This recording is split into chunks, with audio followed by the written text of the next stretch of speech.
Journal of behaviour therapy and experimental psychiatry అనే ఒక సంస్థ వాళ్ళు చేసిన ఒక స్టడీలో తేలిన విషయం ఏంటంటే మనుషుల యొక్క మూడ్ అనేది మనుషుల యొక్క నడక మీద కూడా చాలా ఎఫెక్ట్ చూపిస్తూ ఉంటుందంట. అండ్ అంతేకాకుండా మనుషుల యొక్క నడక కూడా మనుషుల యొక్క మూడ్ని మారుస్తూ ఉంటుందంట. అంటే ఒకవేళ మనం చాలా బాధగా ఉన్నామనుకోండి, ఆటోమేటిక్గా మనం చాలా నీరసంగా మన షోల్డర్స్ని కిందకు దించి నడుస్తూ ఉంటామంట. ఒకవేళ మనం కనుక చాలా ఆనందంగా ఉన్నట్టయితే కొంచెం బౌన్స్ అవుతున్నట్టుగా నడుస్తూ ఉంటామంట. అదే ఒకవేళ ఎవరైనా సరే వాళ్ళ యొక్క నడకని నీరసంగా గనక మార్చి నడుస్తున్నట్టయితే, అంటే వాళ్ళు కావాలని అలా నడుస్తున్నట్టయితే వాళ్ళు ఆటోమేటిక్గా సాడ్ మూడ్లోకి వెళ్ళిపోతారంట. అలాగే ఎవరైనా కొంతమంది వ్యక్తులు వాళ్ళ యొక్క నడకని చాలా హ్యాపీగా, చాలా ఫాస్ట్గా, చాలా ఎగ్జైటింగ్గా ఉన్నట్టుగా గనక నడుస్తున్నట్టయితే ఆటోమేటిక్గా వాళ్ళ మూడ్ కూడా ఆనందంగా మారిపోతుందంట. సో మీకు ఎప్పుడైనా సరే మూడు బాగోలేకపోయినట్టయితే కొంచెం ఆనందంగా నడవడానికి ట్రై చేయండి. అంటే బౌన్స్ అవుతూ ఎగ్జైట్మెంట్తో నడుస్తున్నట్టుగా నడవడానికి ట్రై చేయండి. అప్పుడు ఆటోమేటిక్గా మీ మూడ్ అనేది మారుతుందని వీళ్ళైతే చెబుతున్నారు. మన దేశంలో అంటే వివాహాలకి ఒక ప్రత్యేకమైన సాంప్రదాయం ఉంటుంది, కొన్ని పద్ధతులు, కొన్ని విధి విధానాలు ఇవన్నీ ఉంటాయి. కానీ విదేశాలలో ఇవేవి ఉండవు కదా. సో దానికి బెస్ట్ ఎగ్జాంపుల్గా మనం ఒక పాపులర్ జోడీ గురించి తెలుసుకోవచ్చు. ఈ ఫోటోలో కనిపిస్తుంది క్వీన్ ఎలిజబెత్ మరియు ప్రిన్స్ ఫిలిప్. వీళ్ళిద్దరూ కూడా భార్యాభర్తలు. అయితే మీకు తెలియని మరొక విషయం ఏంటంటే ఈ క్వీన్ ఎలిజబెత్కి ఈ ప్రిన్స్ ఫిలిప్ అనే వ్యక్తి కజిన్ అవుతాడు. సో కజిన్స్ అంటే ఏంటో తెలిసిందే కదా, అది మ్యాటర్. గిన్నీస్ వరల్డ్ రికార్డ్స్ వాళ్ళ యొక్క అధికారిక లెక్కల ప్రకారం మనుషుల చేత నాటబడి ఇప్పటికీ కూడా నివసిస్తూ ఉన్న అత్యంత పురాతనమైన చెట్టు ఎప్పటి కాలం నాటిదో తెలుసా? 2300 సంవత్సరాల క్రితం నాటిది. ఈ ఫోటోలో మీకు కనిపిస్తుంది కదా, ఇదే ఆ చెట్టు. అండ్ ఈ చెట్టుని క్రీస్తు పూర్వం 288వ సంవత్సరంలో శ్రీలంకలో నాటడం జరిగింది. ఈ చెట్టుని ద సాక్రెడ్ ఫిగ్ అని కానీ లేదంటే బౌ ట్రీ అని కానీ పిలుస్తూ ఉంటారు. అక్కడ నివసించే వాళ్ళలో ఎంతోమంది ఈ చెట్టుని పూజిస్తూ ఉంటారు కూడా. సో అందుకనే దీనికి సాక్రెడ్ ట్రీ అనే ఒక పేరు వచ్చింది. ఇండియాలో కావచ్చు, అలాగే ఈ ప్రపంచవ్యాప్తంగా ఉన్న కొన్ని ప్రాంతాలలో కావచ్చు, కొంతమంది బాబాస్ ఉంటారు. వీళ్ళని స్టాండింగ్ బాబాస్ అని పిలుస్తూ ఉంటారు. వీళ్ళందరూ కూడా వీళ్ళ జీవితంలో 12 సంవత్సరాల పాటు ఏకధాటిగా అసలు కూర్చోరు, పడుకోరు, ఈవెన్ మఠం కూడా వెయ్యరు. కేవలం నుంచొని మాత్రమే ఉంటారు. కాకపోతే మధ్య మధ్యలో వాళ్ళు రెస్ట్ అనేది తీసుకోవాల్సిన అవసరం అనేది ఉంటుంది. కాబట్టి ఇలాగా ఒక ఉయ్యాల వంటి దాన్ని కట్టుకొని దాని మీద జారబడి అలాగే రెస్ట్ తీసుకుంటూ ఉంటారు. అండ్ అలాగే నిద్రపోతూ ఉంటారు కూడా. అండ్ ఇంకొకటి ఏంటంటే వాళ్ళకు ఒక రూల్ అయితే ఉంటుంది. ఈవెన్ అలా పడుకున్నా కూడా వాళ్ళ 2 కాళ్ళలో ఒక కాలు అయితే మాత్రం ఖచ్చితంగా భూమిని టచ్ చేస్తూ ఉండాలి. సో అలాగే వాళ్ళు రెస్ట్ తీసుకుంటారు, అలాగే జీవిస్తూ ఉంటారు కూడా. చాలామంది ఎగ్జామ్స్ రాసేటప్పుడు కాపీ కొట్టడానికి చాలా రకాల మార్గాలను అయితే ఎంచుకుంటూ ఉంటారు కదా. అందులో కొంతమంది చీటీలు పెడుతూ ఉంటారు, కొంతమంది మొబైల్ ఫోన్స్ని తెచ్చుకొని అందులో ఇంటర్నెట్లోంచి మ్యాటర్ని గ్యాదర్ చేసి ఆన్సర్ షీట్స్ మీద రాసేస్తూ ఉంటారు. సో అందుకనే ఇండియా మరియు ఇరాక్ దేశాలు, ఈ 2 దేశాలు కూడా ఎగ్జామ్స్ టైంలో ఇంటర్నెట్ బ్లాక్అవుట్ని అయితే ప్రకటించడం జరిగింది. సో ఇలా చేయడం వల్ల స్టూడెంట్స్ చీటింగ్ అనేది చేయకుండా ఎగ్జామ్స్ రాస్తారన్న ఉద్దేశంతో ప్రభుత్వాలు ఈ నిర్ణయాన్ని తీసుకోవడం జరిగింది. ఏ కారణమైనా సరే మనమే డ్రైవ్ చేయాల్సి ఉంటుంది. కానీ పెరుగుతున్న టెక్నాలజీ కారణంగా ఎన్నో కంపెనీలు సెల్ఫ్ డ్రైవింగ్ వెహికల్స్ను కూడా ప్రజల ముందుకి తీసుకొస్తూ ఉన్నాయి. అయితే ఇవి కొన్ని దేశాల్లో మాత్రమే అందుబాటులోకి వచ్చాయి. కొన్ని దేశాల్లో అయితే ఇప్పటికీ వాటి గురించి అసలు ఏమాత్రం అవగాహన లేదు. అయితే సింగపూర్ మాత్రం మరొక అడుగు ముందుకేసిందని చెప్పాలి ఈ సెల్ఫ్ డ్రైవింగ్ వెహికల్స్ విషయంలో. అక్కడ ఏకంగా సెల్ఫ్ డ్రైవింగ్ ట్యాక్సీలని ప్రవేశపెట్టింది. అండ్ ఈవెన్ వాటిని మనం బుక్ చేసుకోవచ్చు కూడా, మనం ఎక్కడికైనా వెళ్ళాలనుకుంటున్నట్టయితే. మిగతా దేశాలతో పోల్చినట్టయితే సింగపూర్లో ఈ కార్లని చాలా వినూత్నంగా టెస్ట్ చేశారు. మిగతా దేశాలలో ఎంటీ ప్లేసెస్లో ఇటువంటి కార్లని టెస్ట్ చేశారు. సో డ్రైవర్ సహాయం అనేది లేకుండానే దీన్ని ఆపడానికి ట్రై చేశారు. కానీ సింగపూర్లో మాత్రం అలా కాదు. ఈ కార్ని జనావాసాల మధ్యనే బిజీగా ఉన్న రోడ్ల మీదే టెస్ట్ చేశారు. కాకపోతే ఏంటంటే ఒక డ్రైవర్ని డ్రైవింగ్ సీట్లో పెట్టడం అయితే జరిగింది. సో ఒకవేళ కారు యొక్క సెన్సార్స్ కనుక ఎప్పుడైనా పనిచేయడం ఆగిపోయి ఏదైనా ప్రమాదం జరగబోతుంది అని అనిపించినట్టయితే వెంటనే డ్రైవర్ కార్ని తన కంట్రోల్లోకి తీసుకొని వెంటనే దాన్ని మాన్యువల్గా ఆపేస్తూ ఉంటాడు. అయితే ముందున డ్రైవర్ కూర్చున్నాడు, వెనక ఒక రీసెర్చర్ కూర్చున్నాడు. వీళ్ళిద్దరూ కలిసి ఆ కార్ని రీసెర్చ్ చేస్తూ వచ్చారు.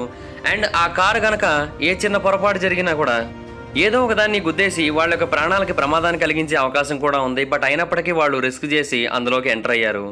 దీనికి ప్రత్యేకమైన డిటెక్షన్ సిస్టమ్ అనేది ఉంటుంది. ఈ డిటెక్షన్ సిస్టమ్ అనేది లేజర్స్ని యూజ్ చేసి రేడార్ లాగా పనిచేస్తుంది. అండ్ దీనికి 2 కెమెరాలు కూడా ఉంటాయి. అవి ఎదురుగా వస్తున్న వస్తువులన్నింటినీ కూడా స్కాన్ చేసి దాని ఆధారంగా దీన్ని ఆపుతూ ఉంటుంది. అలాగే ట్రాఫిక్ లైట్స్ యొక్క చేంజెస్ని కూడా గుర్తించి దానికి అనుగుణంగా కూడా వెహికల్ని ముందుకు వెళ్ళేలా చేస్తూ ఉంటుంది. హరికేన్స్కి పేర్లు పెడతారన్న విషయం మనకు అందరికీ తెలిసిందే కదా. అయితే ఈ పేర్లని 6 ఏళ్లకు ఒకసారి మళ్ళీ వాడుకోవచ్చంట. కాకపోతే ఏంటంటే ఏదైనా ఒక హరికేన్ కనుక చాలా ప్రమాదకరమైనదిగా పేరు తెచ్చుకొని ఎక్కువ మంది యొక్క మరణాలకు కారణమైంది అని అనుకోండి, అప్పుడు దాని యొక్క పేరుని ఇంకే హరికేన్కి కూడా వాడరు. ఎందుకంటే ఆ పేరుని మళ్ళీ గుర్తు చేసినట్టయితే ప్రజల్లో ఏదో ఒక సాడ్ ఫీలింగ్ అనేది కలుగుతూ ఉంటుంది.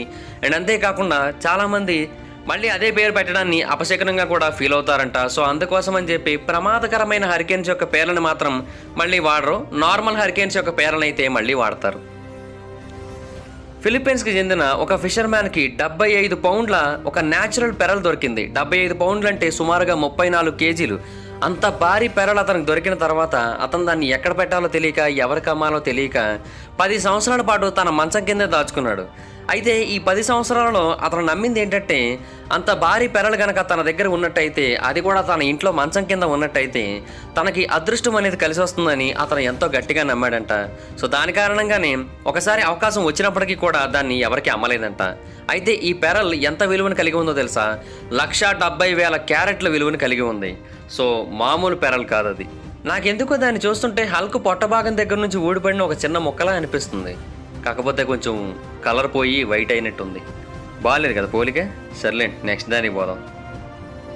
ఈ ప్రపంచవ్యాప్తంగా ఎంతో మందికి ఎన్నో రకాల భయాలనే ఉంటాయి. అండ్ కొంతమందికి యాంగ్జైటీ కూడా ఎక్కువైపోతూ ఉంటుంది. అంటే కొంతమందిని చూడగానే విపరీతమైన యాంగ్జైటీకి గురవుతూ ఉంటాం మనం.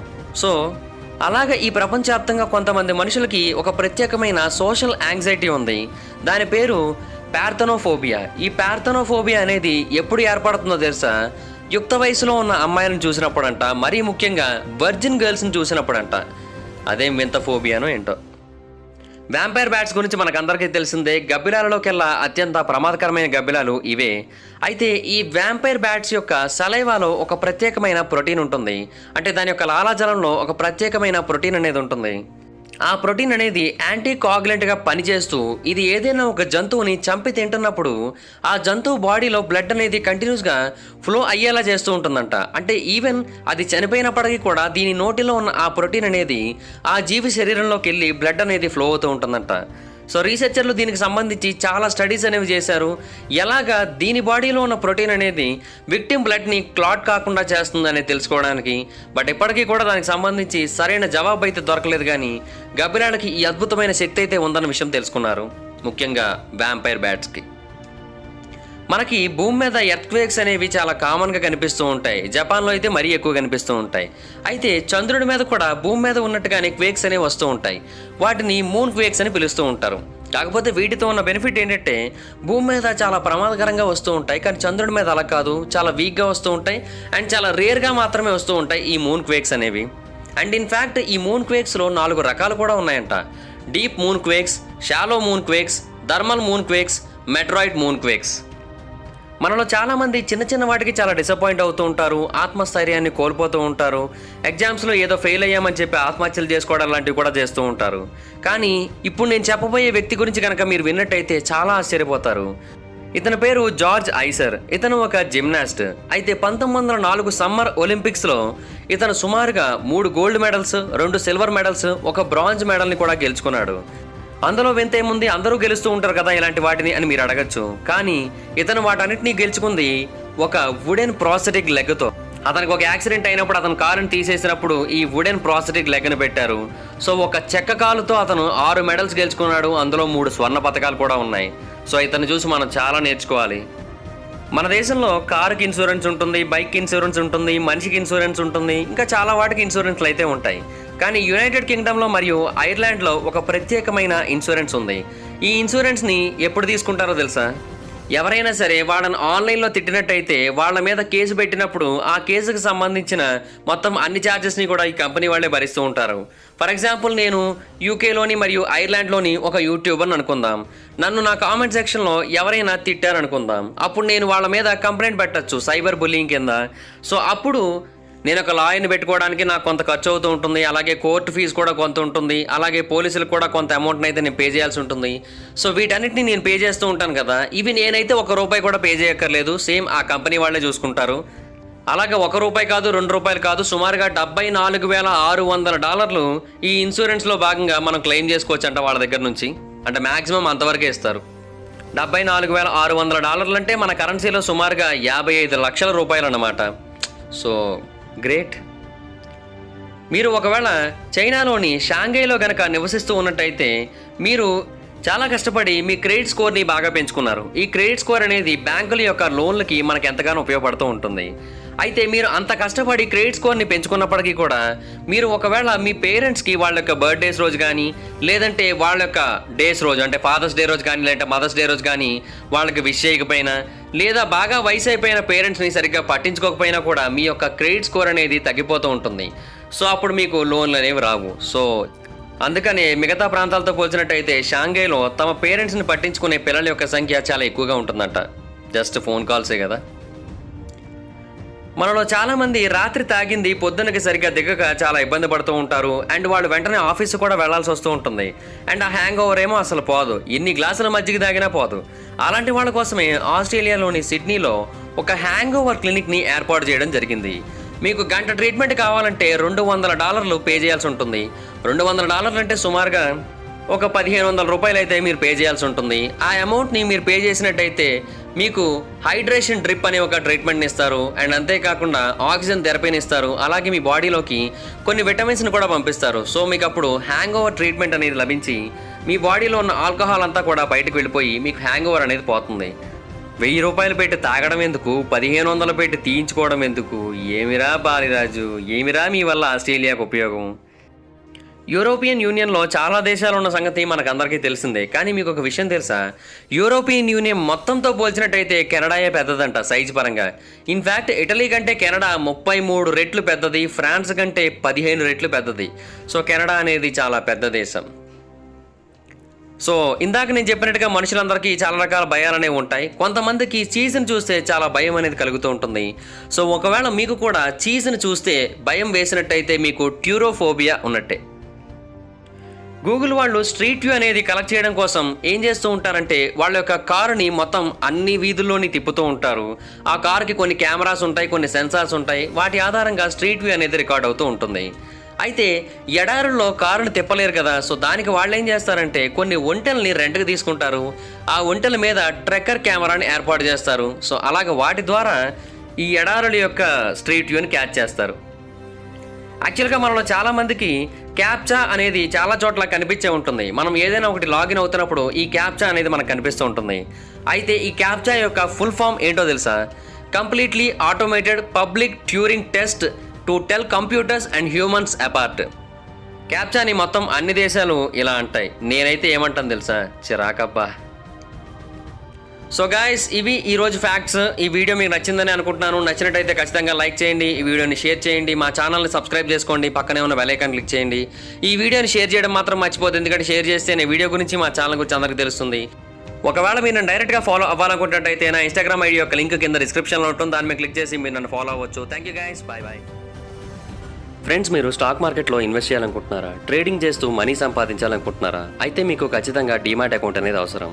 అయితే ఈ డీమాట్ అకౌంట్ ఓపెన్ చేసుకోవడానికి ఇండియాలో ఉన్న వన్ ఆఫ్ ది బెస్ట్ చాయిసెస్లో ఏంజిల్ బ్రోకింగ్ కూడా ఒకటి. ఈ ఏంజిల్ బ్రోకింగ్ మీకు ఫ్రీగా డీమాట్ అకౌంట్ అందిస్తూ ఉంటుంది. సో ఒకవేళ మీకు ఇంట్రెస్ట్ ఉండి స్టాక్ మార్కెట్ మీద నాలెడ్జ్ ఉన్నట్టయితే నేను డిస్క్రిప్షన్లో ఒక లింక్ ఇచ్చాను. ఆ లింక్ మీద క్లిక్ చేసి ఏంజిల్ బ్రోకింగ్లో అకౌంట్ ఓపెన్ చేసుకొని ఏంజిల్ బ్రోకింగ్లో ట్రేడింగ్ చేయడం స్టార్ట్ చేయండి. ఒకవేళ మీకు నాలెడ్జ్ లేకపోయినట్టయితే ఫస్ట్ డీమాట్ అకౌంట్ ఓపెన్ చేసుకొని ఆ తర్వాత నాలెడ్జ్ పెంచుకున్న తర్వాత ట్రేడింగ్ చేయండి. ఒకవేళ ఇంట్రెస్ట్ ఉన్నట్టయితే డిస్క్రిప్షన్లో లింక్ ఇచ్చాను, అకౌంట్ ఓపెన్ చేసుకోండి.